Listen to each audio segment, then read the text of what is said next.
சீடன் வெளியூர் புறப்படுறதுக்கு தயாரா இருந்தான். ரொம்ப தூரம் போக போறான். திரும்பி வர நாளாகும். புறப்படுறதுக்கான ஆயத்த வேலைகள்ல ஈடுபட்டிருந்தான். அந்த சமயம் பார்த்து இன்னொரு சீடன் அவங்கிட்ட வந்தான். நம்ம குரு உன்னை அழைச்சிட்டு வர சொன்னார், வா அப்படின்னு கூப்பிட்டான். இவன் உடனே புறப்பட்டு போனான். குருநாதரை பார்த்தான். அவர் காலில் விழுந்து வணங்கினான். வணங்கிவிட்டு எழுந்திரிச்சான். அவ்வளவுதான். குரு ஏதாவது உபதேசம் பண்ணுவாருன்னு எதிர்பார்த்தான். ஆனா நடந்தது என்ன தெரியுமா? குரு அவனுக்கு ஓங்கி ஒரு அடி கொடுத்தார். எதிர்பாராம இந்த அடியை வாங்கினதும் அந்த சீடன் அதிர்ந்து போயிட்டான். பக்கத்துல இருந்த மற்ற சீடர்களும் திகைச்சு போய் நின்னுட்டாங்க. அடி வாங்கின சீடனுக்கு மனசுக்குள்ள குழப்பம். நாம என்ன தப்பு பண்ணணும்? புறப்படுற நேரத்துல இப்படி குரு கிட்ட அடி வாங்குற மாதிரி ஆயிட்டுதே அப்படின்னு நினைச்சு மனசுக்குள்ள ரொம்ப வேதனைப்பட்டான். கொஞ்சம் துணிச்சலை வரவழைச்சுக்கிட்டு குருநாதர்கிட்டயே கேட்டுட்டான், சுவாமி, நான் என்ன தப்பு பண்ணினேன்? என்னை இப்படி அடிச்சுட்டீங்களே, ஒரு வார்த்தை கூட உங்களை எதிர்த்து நான் பேசினது இல்லையே, இவ்வளவு காலமா உங்க விருப்பத்துக்கு விரோதமா ஒரு காரியம் கூட நான் செஞ்சது இல்லையே, வந்ததும் வராததுமா ஒண்ணுமே சொல்லாம என்ன அடிச்சுட்டீங்களே, குருவே, நான் செஞ்ச குற்றம் தான் என்ன அப்படின்னு கண்ணீரோட பரிதாபமா கேட்டானா அந்த சீடன். ஆனா அந்த குரு முகத்துல கொஞ்சம் கூட கோபம் இல்லை. அவர் சிரிச்சுக்கிட்டே நின்றுகிட்டு இருந்தாராம். அதுக்கப்புறம் சொன்னாராம், என்னுடைய அருமை சீடனே, நீ ஒரு தவறும் பண்ணல. நான் உன்னை அடிச்சது நீ ஏதோ தப்பு பண்ணிவிட்டேங்கிறதுக்காக இல்லை. நீண்ட பயணம் போக போறேன். ஞாபகமா ஏதாவது கொடுத்து அனுப்ப வேணாமா? நீ ஞானம் பெற்ற பிறகுதான் திரும்பி வர போறேங்கிறது எனக்கு தெரியும். அதுக்கு பிறகு உன்னை வந்து அடிக்க முடியுமா? அதனால இப்ப கிடைச்சிருக்கிற இந்த வாய்ப்பை பயன்படுத்திக்கிட்டேன். அப்போதைக்கு இப்பவே அடிச்சுட்டேன், அவ்வளவுதான், வேற ஒண்ணும் இல்லை அப்படின்னாராம். குரு சிரிச்சுக்கிட்டே இப்படி சொல்றார். இருந்தாலும் இதுவும் ஒரு உபதேசம் தான். அதிர்ச்சிகளால விழிப்படைய வைக்கிறதும் ஒரு வழிதான். இது ஜென் வழி. பெரும்பாலும் அதிர்ச்சியின் மூலமாகவே ஞான தரிசனத்தை அருள்கிறவர்கள் தான் ஜென் குருமார்கள். நம்ம தியானம் தான் ஜென். இந்தியாவில இருந்து இது சீனாவுக்கு போய் கொஞ்சம் பேர் மாறி வளம் பெற்று ஜப்பான்ல ஜென் ஆகி வளர்ந்துருக்குது, அவ்வளவுதான். ஜென்கிறது தியானம். எதை நினைச்சும் தியானிக்கிறது இல்லை, எல்லாத்துலயும் தியானம் இருக்கிறதா சொல்லுது ஜென். பேசுறது, இருக்கிறது, நடக்கிறது, சாப்பிடுறது, சிரிக்கிறது, தூங்குறது, தொழில் செய்யறது அல்லது சும்மா இருக்கிறது எல்லாமே தியானம் தான். ஜென்கிறது ஒரு சுய தரிசனம். தன்னைத்தானே அடையாளம் கண்டுகொள்ளுகிறது தான் அது. இல்லாத எதையும் தேடி கண்டுபிடிக்கிறது இல்லை. ஜென் மார்க்கத்தை பத்தி ஓஷோ என்ன சொல்றாரு தெரியுமா? காணாமல் போன தன்னுடைய மூக்கு கண்ணாடி தன்னுடைய மூக்கின் மேல் இருப்பதை கண்டுகொள்வது போன்றது ஜென் அப்படிங்கிறார். நம்மால் இன்னொருத்தர் முகத்தை ரொம்ப நேரமா உத்து பார்த்துக்கிட்டு இருந்தார். என்ன பாக்குறீங்கன்னாரு அவரு. நீங்க போட்டிருக்கீங்களே மூக்கு கண்ணாடி, அதை தான் பாக்குறேன்னாரு இவரு. நீங்க அப்படி பாக்குறதுக்கு விசேஷ காரணம் ஏதாவது உண்டான்னு கேட்டார் இவர். உண்டுன்னார். என்னன்னு கேட்டார். நேத்திக்கு காணாம போன என்னோட மூக்கு கண்ணாடி அது அப்படின்னாராம் இவர்.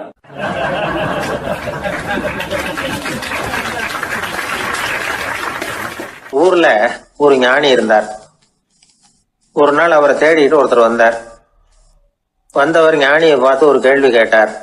ஐயா, உங்களுடைய சாதனை என்ன? இதுதான் அவர் கேட்ட கேள்வி. இதை கேட்டதும் அந்த ஞானி நிமிர்ந்து இவரை பார்த்தார். அப்புறம் சொன்னார், அது ஒன்றும் பெரிய விஷயம் இல்லை, அது ரொம்ப எளிமையான ஒண்ணு. எப்போ எனக்கு பசிக்குதோ அப்ப நான் சாப்பிட்டுருவேன், எப்போ எனக்கு தூக்கம் வருதோ அப்ப நான் தூங்கிடுவேன், அவ்வளவுதான் அப்படின்னார். கேள்வி கேட்டவர் ஒரு மாதிரி ஆயிட்டார். ஐயா, இதே தானே நாங்களும் செய்யறோம், இதுல என்ன அதிசயம் இருக்கு அப்படின்னார். இப்ப அந்த ஞானி சொன்னாராம், இங்கதான் நீங்க தப்பு பண்றீங்க அப்படின்னாராம். அப்படியான்னாரு இவரு. ஆமா அப்படின்னாராம். நீங்க செய்யற தவறு எனக்கு புரியுது. ஏன்னா நான் உங்களை மாதிரி நான் வாழ்ந்து பார்த்திருக்கிறேன். அதனால என்னுடைய அனுபவத்துல உங்களுக்கும் எனக்கும் உள்ள வித்தியாசத்தை உணர முடியுதுன்னாரா. என்ன சொல்றீங்க, எனக்கு ஒன்னும் புரியலையேன்னாரா இவரு. இத பாருங்க, சாப்பிடுறதுங்கிறது நாம ரெண்டு பேருக்கும் பொதுவான ஒரு காரியம்தான். ஆனா நீங்க சாப்பிடுறதுக்கும் நான் சாப்பிடுறதுக்கும் வித்தியாசம் இருக்கு அப்படின்னாராம். என்ன வித்தியாசம்னு கேட்டிருக்கார். நீங்க பசி இல்லாத பொழுது சாப்பிடுறீங்க, இப்போ சாப்பிடுற நேரம் வந்துட்டுது அப்படிங்கிறதுக்காக சாப்பிடுறீங்க. சாப்பாடு ருசியா இருக்கு அப்படிங்கிறதுக்காக சாப்பிடுறீங்க. எது தேவைங்கிறது தெரியாம சாப்பிடுறீங்க. அது மாதிரி தூக்கமும் உங்களுக்கு ஒரு பழக்கமா போட்டுது. இப்போ இது தேவையா இல்லையா அப்படிங்கிறத பத்தி நீங்க யோசிச்சு பாக்குறது இல்ல. சாப்பிடும் பொழுது 1000 வேலைகளை மனசுல நினைச்சுக்கிட்டு இருப்பீங்க. அதனால அது சாப்பிடுதலா இருக்காது. அதே மாதிரி நீங்க தூங்கும் பொழுதும் அது தூங்குதலா இருக்காது. ஏகப்பட்ட கனவுகள் வரும். உங்க மனசு மேலும் மேலும் கனவுகளை உருவாக்கி கொண்டே இருக்கும். அதனால எனக்குள்ள நடக்கிறது வேற மாதிரி, நீங்க நினைக்கிறது மாதிரி இல்ல. எனக்குள்ள நடக்கிறது எப்படின்னா, நீங்க செய்யறது மாதிரி இல்ல. தூக்க உணர்வு வந்த உடனே தூங்குதல் மட்டுமே நடைபெறும். அதுதான் என்கிட்ட நடக்கிறது அப்படின்னு அந்த ஞானி. இப்ப வித்தியாசம் புரியுதா? அந்த ஞானி சாப்பிடுறத அனுபவிக்கிறார், அது எக்ஸ்பீரியன்ஸ். நாம அப்படி இல்லை, மனம் போன போகல சாப்பிடுறோம். இது இன்டெலிஜிங். இது ரெண்டுலயும் செயல்ல வேறுபாடு இல்லை, விழிப்புணர்வுல தான் வேறுபாடு இருக்கு.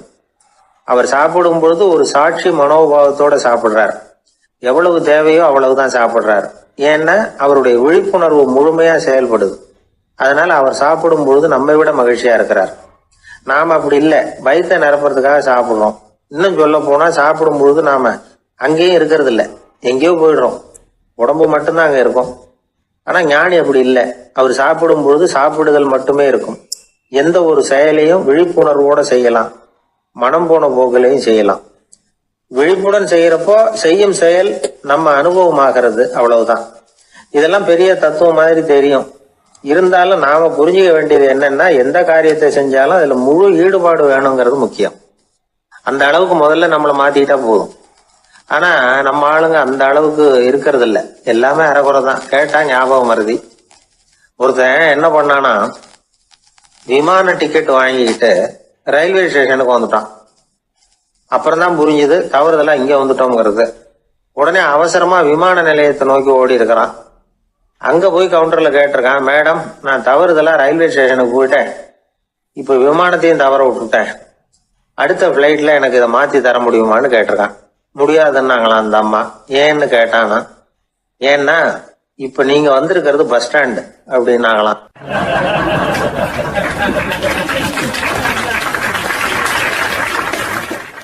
ஒரு தடவை கலைவாணர் NS கிருஷ்ணன் பேராசிரியர் கல்கியை சந்திச்சு பேசிக்கிட்டு இருந்தாராம். கலைவாணர் கல்கியை பார்த்து, எனக்கு கதை எழுத ஆசையா இருக்கு, எப்படி எழுதுறதுன்னு கேட்டாராம். கதை எழுதுறதுக்கு 4 மை வேணும்னாராம் கல்கி. அப்படியா, அப்படின்னா என்னென்ன கலர் மை அப்படின்னு கேட்டிருக்காரு கலைவாணர் சிரிச்சுக்கிட்டே. நான் சொன்னது கலர் மை இல்லை, அது வேற மை.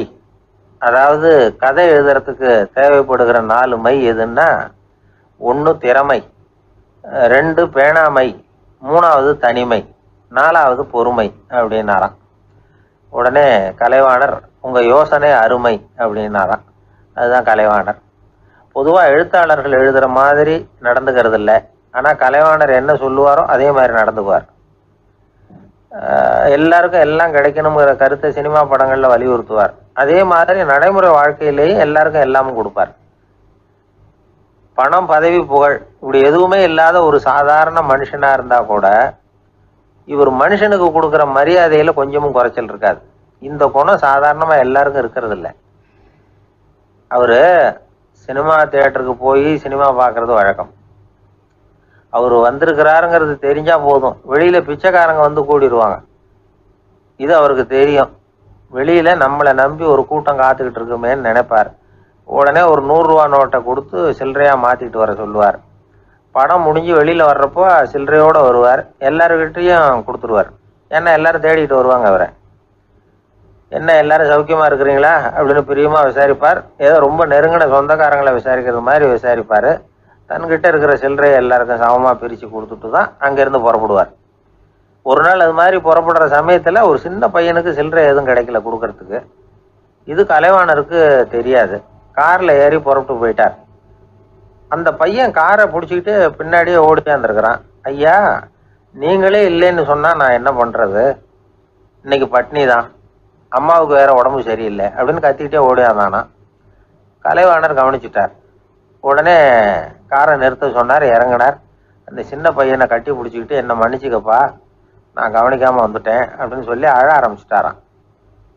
இன்னொரு தடவை இதே மாதிரி ஒரு தியேட்டர்ல இருந்து வெளியில வந்திருக்கிறார். ஒரு ஆள் அவர்கிட்ட நின்றுருக்கார்.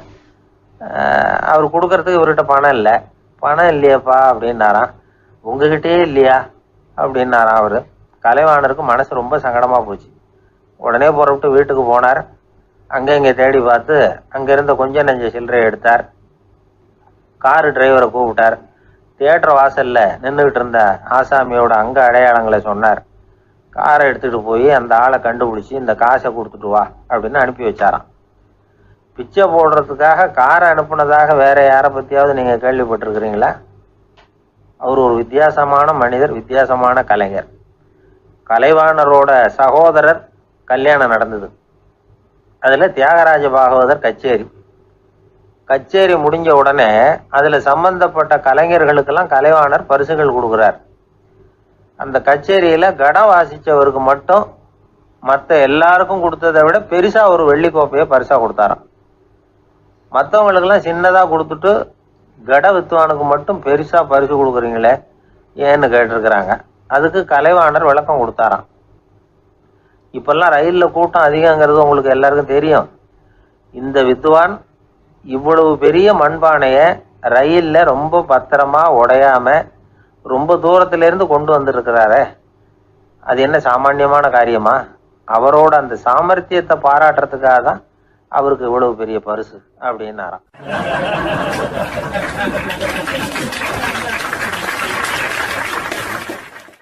மனிதர்கள்ல சில பேர் ரொம்ப வித்தியாசமா நடந்துக்குவாங்க.